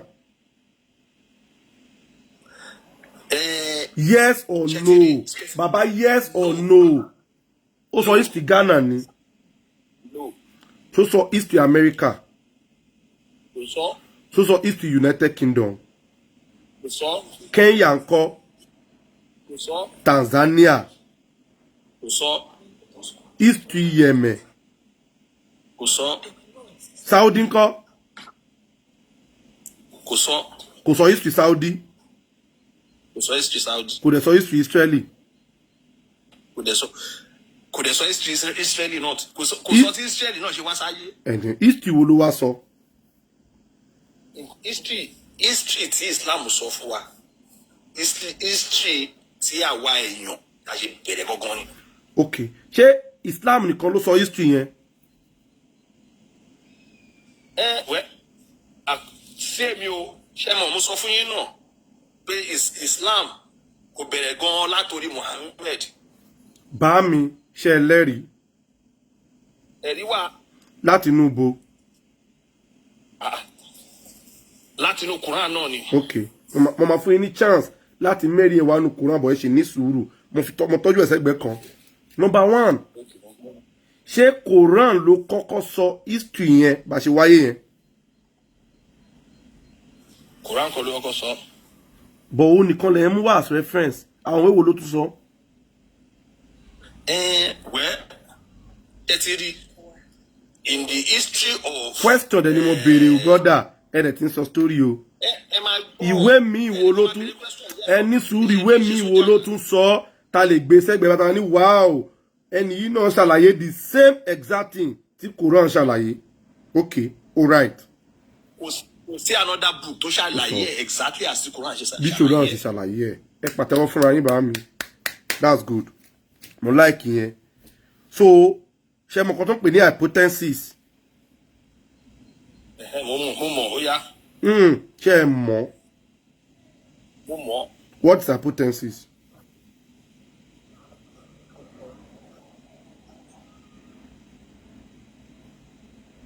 Ẹ máa béèrè question yín lọ. No. I'm a scientist now. I need to know if I should carry you to that direction or you have no idea. Nǹkan tí a ní limited evidence nípa àbí further tó ti yé yín. To require further studies. Studies, yes. That's a term used by we scientists. Okay. Tó yẹ pé a ti rí ẹ̀rí kan nípa nǹkan kan pé Octocoronavirus òun ni strain tó fa coronavirus. Ṣùgbọ́n kò ń ṣòwò ní first family of Octocoronavirus àti rí kan rí tó ṣe àwọn èèyàn báyìí. Ẹ jẹ́ ká tó lọ ṣe further research lórí nǹkan yìí. Kí ni reagent tá fi test fún virus yìí nígbà tá wà ní lab àwò àwa káwọn nǹkan yẹn jọ àwa ní virus tá rí ìjọ corona o wọ́n wá ní corona kẹ́ ó ní ẹ jẹ́ ká gbé lọ àwa gbé fún scientist mi ó wá gbé lọ sí lab ó wá wò ó wá ní nǹkan tó ń wo ìjọ corona lóòótọ́ o ṣùgbọ́n corona ò kì í grow báyìí ó máa ń grow in sáàkù ní organism tẹ́ mú wá yìí ó ń grow in a trapezium kind of shape ní kí ló máa wá ṣe wọ́n wá ṣe further studies n tó jà hypothesis nìyẹn wọ́n wá ṣe further study wọ́n á ṣe observation wọ́n á ṣe wá bring out result anyway alábòsí lẹ́yìn Islam ṣùgbọ́n gbogbo wa náà la ṣì gbà pé Bible náà sọ díẹ̀ nípa creation story ṣùgbọ́n ẹ ò fẹ́ admit pé Bible náà sọ ìtàn nípa Adam àti Eve right mo understand torí ẹ̀yin náà ẹ lè ní little idea nípa bí Bible ṣe ṣàlàyé ẹ lè má ka Bible rí Quran lẹ kà you are a Muslim you have right to that many of these Muslim they have always been like oh it is this one way that they want to be thinking they don't want to think outside Quran and I respect that but at the same time you need to know that the Bible says so much and so many things about the creation story too which we as Yoruba don't even believe believe ẹnìkan ó wà ní ọgbà àjàrà kan ejò kan wá ejò kan bá a sọ̀rọ̀ ejò yẹn ní kó jẹ èso ó jẹ èso. ṣùgbọ́n ẹ believe pé ẹni sùúrù èèyàn gun ṣé ni wálé ayé. ibi tí mo fẹ́ lọ gan nìyẹn. Now ejò kan ó wà lórí igi ọ̀pá Mósè ní kán wo òkè tá bá ti wo òkè sí ejò yẹn ò ní lè ṣọ́ wọn mọ́. Muhammadu kan ó gun kẹ́tẹ́kẹ́tẹ́ kan lọ sókè kẹ́tẹ́kẹ́tẹ́ yẹn lọ ó gbé lọ sí ojú sánmọ̀ òkè òde ọ̀run. Èlíjà ó gun kẹ̀kẹ́ ẹṣin ó gbé lọ sókè. Gbogbo story yìí ló fẹ́ fún ni pé ṣó possible ṣá èmi ò believe torí pé tèmi náà bá sọ fún ẹ pé Ọ̀rúnmìlà tẹ ẹ̀wọ̀n ọ̀rọ̀ wá nífẹ̀ẹ́ wá ní irọ́ lásán ni. Ó lè dàbí àbòsí nìkan tí mo sọ fún ẹ yìí o ìwọ ò believe pé irú mystery bẹ́ẹ̀ lè happen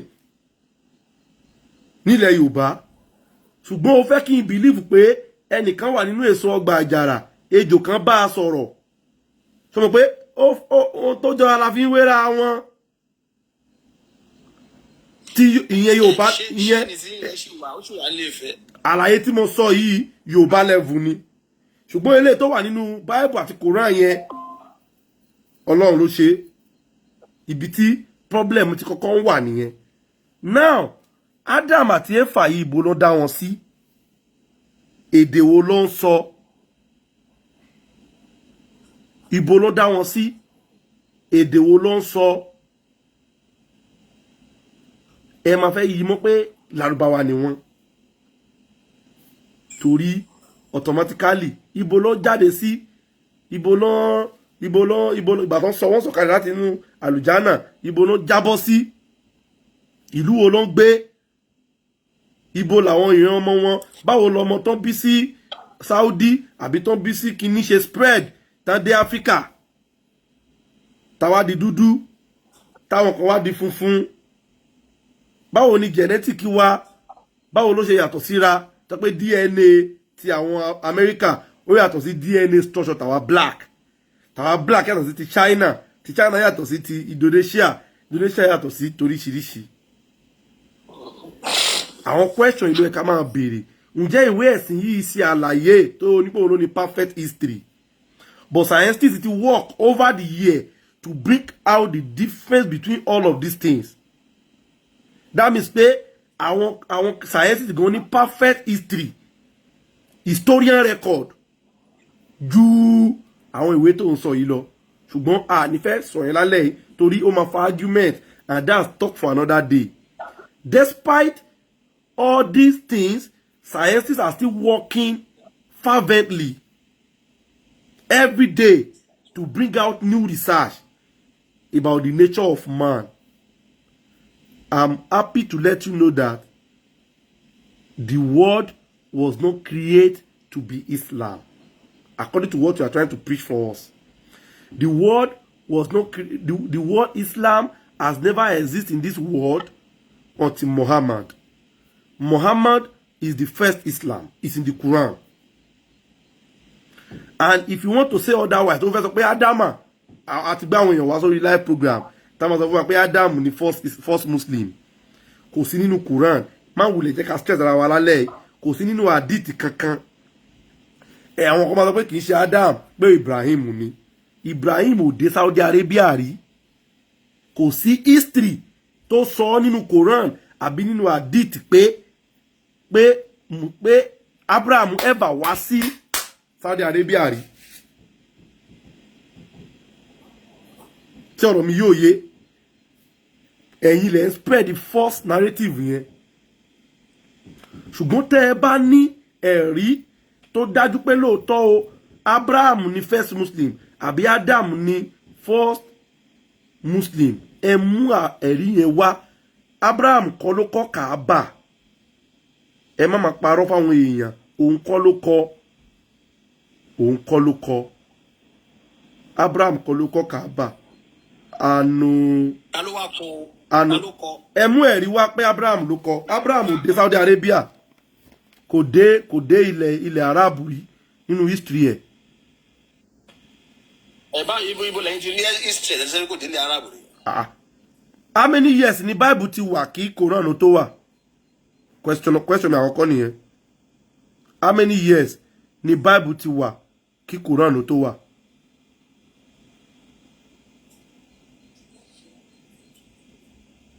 inú Bible lẹ́yìn ti lọ́ti. Question tí mo béèrè lọ́wọ́ yín ẹ dá mi lóhùn. How many years ni Bible ti wà? Kí Quran ló tó wà? Ṣẹ̀tìrí Bible. Ṣẹ̀tìrí Bible. Tàbá fẹ́ sọ̀rọ̀. Mi ò wá bí láti wá defend Christianity. Question ni mo béèrè lọ́wọ́ yín. History ni mo sọ báyìí. History ni mo ń béèrè lọ́wọ́ yín. Ṣé King James lẹ sọ ni o? Kò kàn mí, ìyẹn ò kàn mí.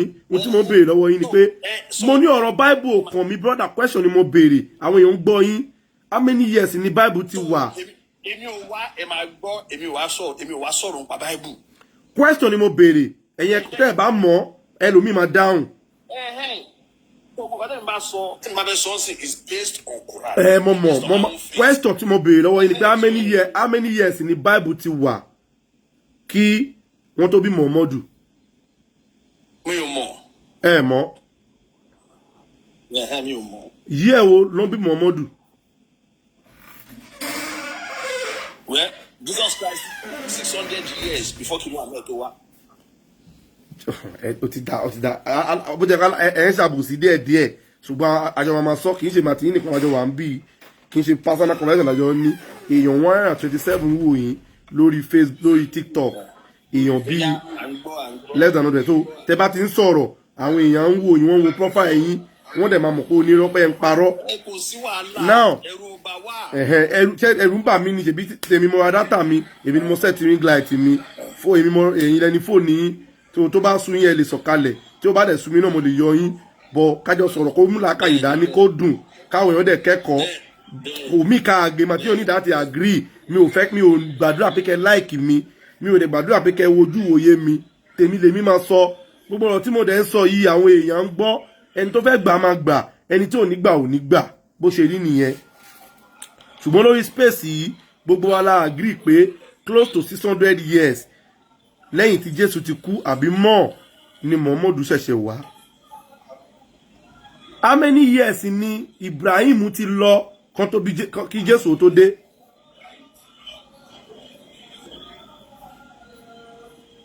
How many years ni Abraham ti kú kan tó bí Jésù? Ìyẹn ó pẹ́. Bí ọdún mélòó ẹ kàn sọ kò mí kẹ́ correct. Mi ò mọ̀ but thousands of years. Thousands of years. At least 3,000 years. Tí Abraham ti lọ ni Jésù ṣe dé. Mósè ńkọ́? Mósè náà ti pẹ́. Be like 2,000 to 2,500 years. Tí Mósè ti lọ wọ́n ṣe bí Jésù. Okay. Bible ti wà. Ìtàn Abraham ti wà. Tó ti tàn kálẹ̀ gbogbo Ísírẹ́lì títí dé ìlú Saudi Arabia kan tó bí ànábì. Ṣé agree? I agree. Ẹ agree ẹ̀yin sọ pé ẹ agree. Mo agree. So ẹ believe pé kò ń ṣe Jùbìrìlù ló rẹ̀ sọ ìtàn yẹn fún Muhammadu. Ìtàn yẹn ti wà kan tó bí Muhammadu. Jubril gbogbo nǹkan tó bá kọ sínú Quran pátápátá revelation. Okay,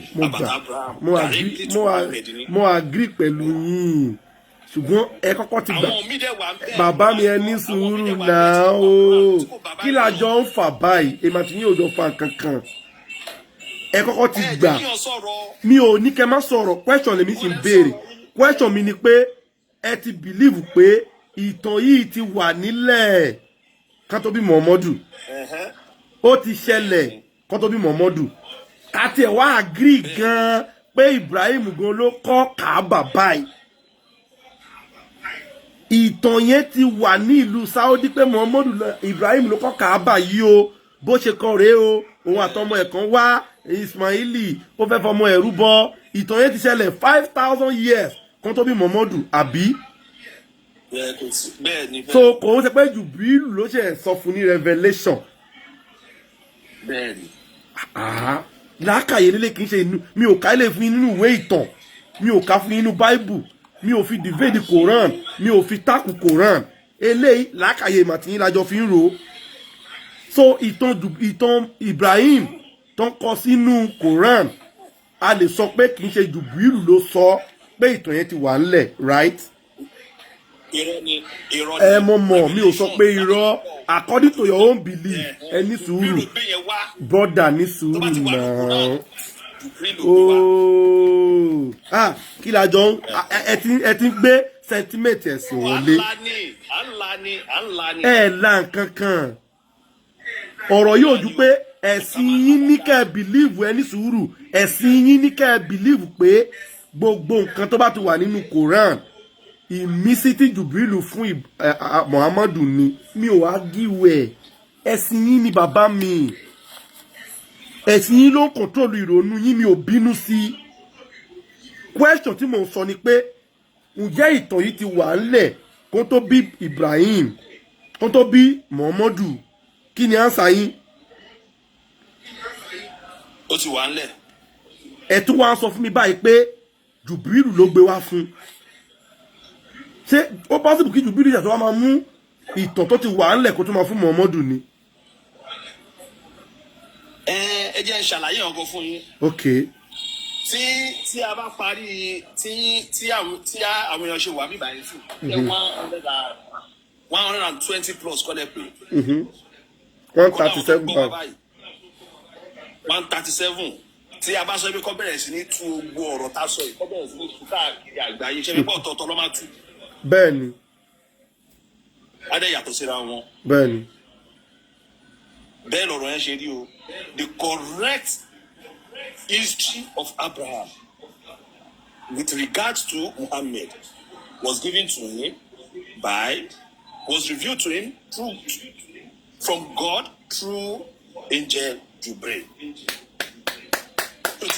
Muhammad is a perfect man. mo ti gbọ́ bá mi ẹni mi ò bá yín ágíù ẹ̀ mo gbà fún Muhammadu pé ìtàn òótọ́ tó jẹ́ rí story ní Jùbírìlù sọ fún ágíù ẹ̀ ìgbàgbọ́ mùsùlùmí nìyẹn from Allah. now ẹ jẹ́ àwọn amúdẹ́ díẹ̀ story yẹn àwọn èèyàn ìlú Saudi ti mọ̀ tẹ́lẹ̀ àbí.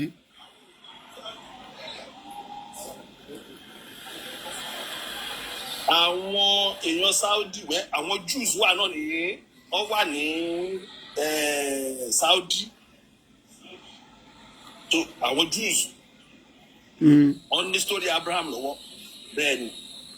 ṣùgbọ́n Jùbírìlù ṣe wá clarify ẹ̀ fún Muhammadu àbí. Jùbírìlù ó fún Muhammad ní perfect story yẹn ó padà history yẹn ok ṣùgbọ́n wọn ò fún ní perfect story Ghana àti Nàìjíríà kí ló dé. ẹ jẹ́ ìṣàlàyé ọkàn fún yín a ní láti máa lára wa lóògùn. ẹ dúró bàbá mi ẹ dúró náà story yìí ni pé ẹ dúró Allah Allah ló dá ìlú kankan ò jẹ́ Ghana ìlú kankan ò jẹ́ Nàìjíríà so ń ta lè sọ báyìí ni pé ẹ ní sùúrù ẹ ní sùúrù conclusion èmi àti yín báyìí ni pé gbogbo àwọn ìran Yorùbá kankan ò tí exist nílẹ̀ Yorùbá ní 1400 years ago right. ṣé ẹ̀yin lè fún wa ní history ilẹ̀ Yorùbá ní 1400 years. brother question ni mo béèrè lọ́wọ́ yín yes or no. question tèmi náà ni ẹ ní láti ẹ̀yin lẹ sẹ́fẹ̀ scientist ni archaeologist ni ẹ fún wa ní history Yorùbá 1400 years ago. question tí mo béèrè lọ́wọ́ yín ni pé conclusion yín gẹ́gẹ́ bí ẹnìkan ni pé ìran Yorùbá o ìran Ghana o ìran Togo o ìran Ethiopia o ìran Egypt o kò sí nínú wọn tó ti exist láfíríkà tẹ́lẹ̀ rí ní 1400 years ago yes or no. ẹ máa gbọ́ èmi sẹ́ pé mi ò mọ̀ but ẹ lè ràn wá lọ́wọ́ since tó yẹ pé ẹ̀yin lẹ ní irú history yẹn lọ́wọ́ ẹ sọ ọ̀kẹ́ fún wa tó ké o ó ti exist o history ẹ̀ dẹ̀ rí. brother I didn't tell you I'm an historian. I never remember telling you. question tí mo dẹ̀ béèrè lọ́wọ́ yín kì í ṣọ̀nà àbòsí ni mo fi béèrè mo béèrè question kan lọ́wọ́ yín pé ẹ ní sùúrù náà kí là ń ágíù lé báyìí. nǹkan ẹ jẹ́ kí n ṣàlàyé nǹkan. Reason tèmi ṣe request yín ni pé wẹ́ àwa Muslim àdá àṣẹ́ríkà pààyàn ká ṣe. Ó wà nínú Quran n tó wà ń bẹ̀ nìyẹn. Ẹ jẹ́ kí ẹ dáhùn question mi a sì máa débẹ̀ yẹn ẹ mọ̀ pé ìmọ̀ tí yín sì ní conversation normal conversation la ṣe ní àti lọ́nú ẹ̀sìn tá a bá lọ́nú ẹ̀sìn ọ̀rọ̀ lè máa dàbí argument láàrin wa ẹ jẹ́ àkọ́kọ́ máa mú láti foundation la ṣe ń mú ẹ mọ̀ pé ó ní kan tó bí láìwí ẹ̀yìn kan wá ni ẹ bá lẹ́nu wa ni ṣùgbọ́n mo lè wrong ọ̀rọ̀ tí mo sọ yẹn mo lè túbá kí lẹ́yìn Muslim ẹ má bínú mo get it wrong ni ọwọ́ yìí náà láti máa ẹ̀yin náà lè máa kọ́ wa pé ẹ̀sìn yìí o mo get it wrong ni kò rí bẹ́ẹ̀ o bó ṣe rí rèé o nǹkan tó lè ṣe rèé o nǹkan tó lè ṣe màá ní ẹ̀yin ọ̀tá wa live video ẹ máa gbọ́ o ọ̀rọ̀ tí mo sọ lẹ́ẹ̀kan mo ti kó jẹ o ṣùgbọ́n ẹ sì ní sùúrù ohun tí mo ń béèrè ni pé ní 1400 years tí Jubilu ń bá Muhammadu sọ̀rọ̀ yẹn kò tí ì sí ìlú bíi Nàìjíríà àbí Ghana tó exist àbí tí ó tẹ̀sọ nìyẹn. èmi ò mọ mi rí kí ẹ so mi lè answer sí yẹn. ṣe mọ̀ pé àwọn archaeology make research kan nílẹ̀ Ìgbò wọ́n dẹ̀ rí pé 14,000 years ago ni wọ́n rí àwọn nǹkan wọ̀nyẹn ní àwọn nǹkan táwọn rí yẹn ní ilẹ̀ Ìgbò ní sọ pé ilẹ̀ Yorùbá nílẹ̀ Ìgbò bẹ́ẹ̀ ni ẹ tún fúnra yín lọ kẹ́ make research iye years táwọn Ethiopia ti wà iye years tí Egypt ti wà.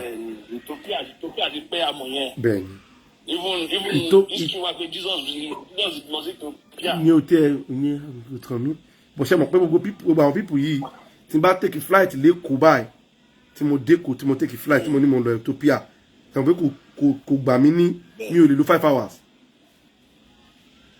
5 hours ní Kenya bíi 5 hours something ní Egypt so that means pé bí Ethiopia tó ìtúsúmọ́ sàlẹ̀ ń bí tó bá ti ń exist ní irú yí ẹ̀ yẹn a lè sọ pé ó possible kí Nàìjíríà ti máa exist. ok bẹ́ẹ̀ ni. nígbà tí Jubilu fún ní history Abraham àti history àwọn tó kù yẹn ǹjẹ́ ó fún ní history Ghana yes or no? ǹjẹ́ ó fún ní history Nàìjíríà? kò sí history Ghana ń bẹ. kò sí history Ghana. kò sí history Nàìjíríà. ẹ jẹ́ ó ti dábàá mi a ti dá àwọn ẹ̀bẹ̀ yẹn já máa lọ a ní àti máa argue lórí ẹ̀ that means pé àwọn history ibi tí wọn fún yẹn kò wà relevant pé ká mọ̀ ní pé kò wà relevant kò sẹ́kọ̀ọ́ tó lè kọ́ àwọn èèyàn of the whole world ẹ̀yin ẹ̀ bá wa power tap ká lè enjoy live yẹn ẹjọ́ ẹgbẹ́ live 100k ẹ̀yin tí Facebook ẹ̀ bá wa share ẹjọ́ bẹ́ẹ̀ bá ṣe ń power tap náà ní kẹ́ máa share ẹjọ́ ẹ̀yin èèyàn wa ẹ̀ bá wa power tap kẹ̀dẹ̀ máa share ẹgbẹ́ live video 100k kájọ máa enjoy live pẹ̀lú ẹ̀gbọ́n wa ó for a whole period of time kí ló padà ń ṣe ń bẹ̀ lẹ́yìn tàbí àmú kú.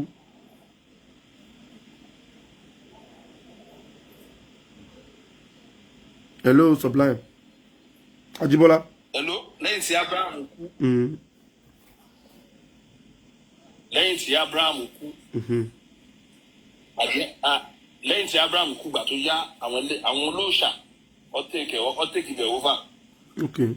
For how many years? mi mọ iye years tó fi take over. kátà sọ pé before kí lẹ́yìn tí Abraham kú àti conclude lẹ́ẹ̀kan ìmọ̀ àtìyín pé ó tó over 5,000 years and more kan tó bí Muhammadu right. àbọrúbọ yìí gbogbo ní o. gbogbo àtọ bàbá mi ẹ káàbọ̀. bàbá ẹ máa kújọ mẹ́ta. ọjọ́ wọn pẹ̀lú. a máa kú àṣekọ ọdún. àwa nìyẹn bàbá mi ọdún nìyẹn o ọdún ilé. ẹ máa ṣe púpọ̀ rẹ̀ mo kí gbogbo yín ẹ má bínú pé mo jáde ètò ẹ má bínú o. afẹ́kẹ̀wá náà ni ẹ gbọ́dọ̀ wà ń bí náà ó wà very important. ara sà. yà so Sublime ṣe ń gbọ́. mo ń gbọ́ yín o. so a lè conclude pé over 5,000 years lẹ́yìn tí Abraham ti kú ni wọ́n ṣe bí Jésù 600 years lẹ́yìn tí Jésù kú wọ́n ṣe bí Muhammadu àbí. So that means pé ó possible káwọn tó ń bọ ṣìgìdì yẹn kan ti máa bọ ṣìgìdì yẹn nínú Kaaba fún over 5,600 years àbí. A lè sọ yẹn. Bàbá àlẹ́rìí fún ẹ ní sùúrù ẹ mọ̀ pé àlẹ́rìí fún náà mo kàn sọ fún ni pé ẹ má jẹ́ ká lo probability yẹn. hypothesis ni ẹ ní sùúrù mo ní lẹ́yìn tí Abraham kú kí náà padà ń ṣe nínú Kaaba ẹni àwọn ẹlẹ́bọ pé wọ́n take over wọ́n lò fún òrìṣà wọn àbí. Bẹ́ẹ̀ni. Kí ló wá tẹ̀lé lẹ́yìn tàbí Muhammadu ni wọ́n padà lò mọ́ àbí. Lẹ́yìn tàbí. Mo lẹ́yìn tí Muhammadu dé ni wọ́n padà tún lò fún òòṣà mọ́ tó wọ́n lò fún mọ́ báyìí. Bẹ́ẹ̀ni. Mo ní ṣé a lè wá assume pé kásá sọ pé bíi like 5,600 years tí Abraham fi kú kán tó bí Muhammadu yẹn period tó bẹ́ẹ̀ náà fi lò fún òòṣà àbí. A lè sọ bẹ́ẹ̀. Ok, bí how many years ló máa tó ẹ mọ̀ pé ọ̀rọ̀ yìí ẹ̀yin lẹ ń lọ. A lè sọ yìí years yẹn pàtó. Bí ok Abraham ó ní ọmọ tó jẹ́ Ishmael. Ok, tí ẹ lọ́dẹ̀ bímọ. how many years ni Ishmael lò. Mi mọ iye years tó lò. N tá à ń sọ nìyẹn ká sọ pé Ishmael tiẹ̀ lò 1,000 years àbí. Hello. Hello. Hello mo ń gbọ́ yín. Ká sọ pé Ishmael tiẹ̀ lò 1,000 ká sọ pé Ishmael. Ẹ dákun ẹ já gbádùn ara wa o. Ká sọ pé Ishmael tiẹ̀ lò 1,000 years nínú 5,600 yẹn actually could be 4,600 kan tó bí Muhammadu. Ṣá lè sọ pé òkè ká sọ pé bí